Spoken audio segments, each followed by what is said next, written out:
before you start. Hello again. I wanted to this week talk to some of my friends and colleagues on staff and share some ways that we've been working to adapt to the environment that we're all living in through this pandemic. Samantha Wells is our Director of Worship at our Rush Creek campus. She is primarily responsible for helping us be online. Sam, what did we do to adapt to be able to take our worship ministries online on March the 15th?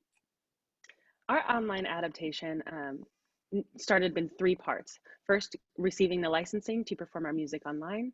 Second, to purchase all of the equipment necessary for us to be able to film from home in the first half safely. And then to figure out videography. Sydney Crunkleton, our AV director, and I dove into about 40 hours worth of video editing software to be able to provide you with the service you see now. Not only that, but we reached out to other churches in the community prior to figure out how to best serve you in an online experience. Brian, this has been a year of big changes for you as well. What are some of the things that you're doing to help us connect and engage and worship together? Thank goodness for the technology of Zoom meetings. We've been able to keep the Chancel Choir connected almost on a weekly basis since the pandemic began. And that's spiritually and emotionally very, very healthy for us. For our online worship, Sharon and I have been able to record great music that we have here in our libraries at Liberty UMC. We've been able to bring in other musicians from our church, handbells, saxophone, cello, all those things. Even now a quartet that's from our chancel choir that both records for our online worship and at our 11 o'clock in-person worship.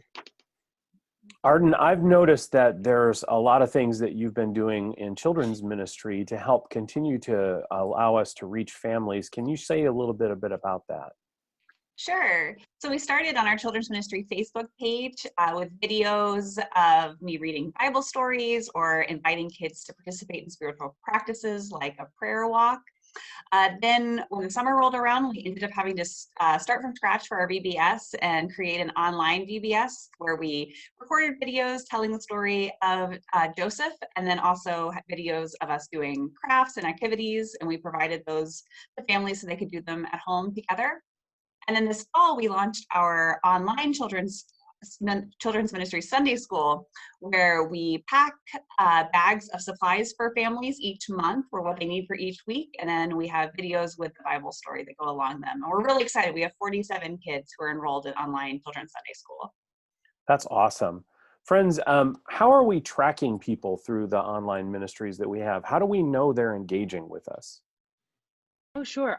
Both of our services that we use online, whether it be through LUMC Online or our YouTube channel, allow us to see the analytics, which basically tells us how many people are signing on, how long they're viewing, any comments that they're sharing with us, any likes that they're sharing. But LUMC Online also offers an opportunity for us to pray with our community through our online prayer requests. So anytime you send one through, one of our pastors receives that and is able to pray with you.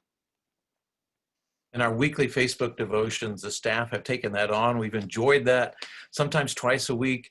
And so we're going to continue to do that. We were able to track people through that as well. People rely on those devotions to stay connected. We've also done an online hymn sing, which was fun. We've got our Worship Through the Arts concert series. Sharon and I recorded a concert that was aired last week. We have one coming up in November that will be going live to Ken Miedema's home in California. And so we're excited about continuing in those online platforms.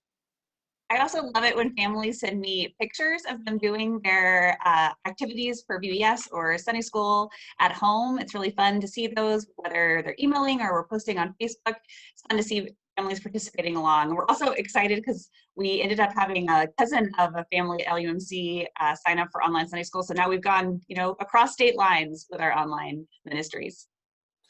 Friends, thanks so much for sharing some of the ways that we've adapted to keep ministry and church work alive during this season. I want to say on behalf of the staff and the church council that we're hard at work imagining new ways to continue to offer ministry to you, but that we miss all of you. We miss your presence, and we're all working together to stay safe as we adapt to the new reality and keep ministry momentum going at this time.